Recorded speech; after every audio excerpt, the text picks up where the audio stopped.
এই বছর জানুয়ারি মাসে ভারত সরকার ঘোষণা করেছে যে এই মুহূর্তে পৃথিবীতে চাল উৎপাদনকারী রাষ্ট্র হিসেবে ভারত চায়নাকে টপকে গেছে। মানে ভারতবর্ষ এই মুহূর্তে সবচেয়ে বেশি চাল উৎপাদন করছে। কিন্তু কিছুদিন আগে একটি ঘটনা ঘটেছে যে আমাদের যে চাল চায়নায় গেছিল, আমরা চায়নায় এক্সপোর্ট করেছিলাম, তার 70টি কনসাইনমেন্ট চায়নার বন্দরে আটকে দেওয়া হয়েছে। চায়না যেটা বলেছে সেটা হচ্ছে যে আমাদের চাল নাকি জেনেটিক্যালি মডিফাইড। তার মানে জেনেটিক্যালি মডিফাইড ক্রপ আমাদের চালের মধ্যে নাকি আছে।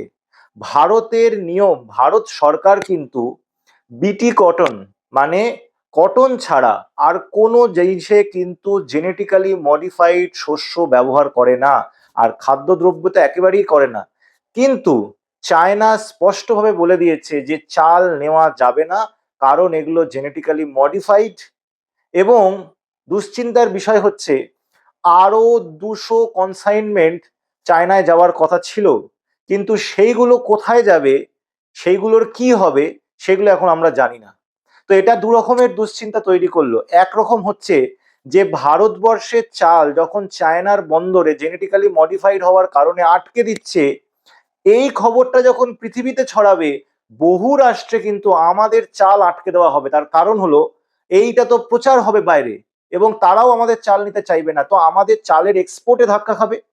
এবং তার সঙ্গে ভারতের অভ্যন্তরে মানুষের মধ্যেও দুশ্চিন্তা বাড়বে যে আমাদের চালে কি কোনোভাবে জেনেটিক্যালি মডিফাইড চাল ঢুকেছে, কারণ আমাদের সরকার স্পষ্টভাবে জানিয়ে দিয়েছে আমরা কিন্তু জেনেটিক্যালি মডিফাইড চাল ব্যবহার করতে দিই না। ভারত সরকারের উচিত অবিলম্বে কোনো নিরপেক্ষ সংস্থাকে দিয়ে তদন্ত করিয়ে রিপোর্ট পেশ করুক যে এর ভেতরে কোনো ভিত্তি আছে কিনা, কারণ এটা আমাদের ভাবমূর্তির প্রশ্ন। ভারতবর্ষের চাল, ভারতবর্ষের যে সকল চাষি যারা চাষ করছে, তাদের চাল আগামী দিনে এক্সপোর্ট হবে না যদি এটা বাজারে খবরটা রটে যায়। তো অবিলম্বে ভারত সরকারের এই বিষয়ে হস্তক্ষেপ করে একটা ইন্ডিপেন্ডেন্ট সংস্থাকে দিয়ে সেটা তদন্ত করিয়ে সেটা রিপোর্ট পেশ করা উচিত। সকলের সত্য জানা উচিত।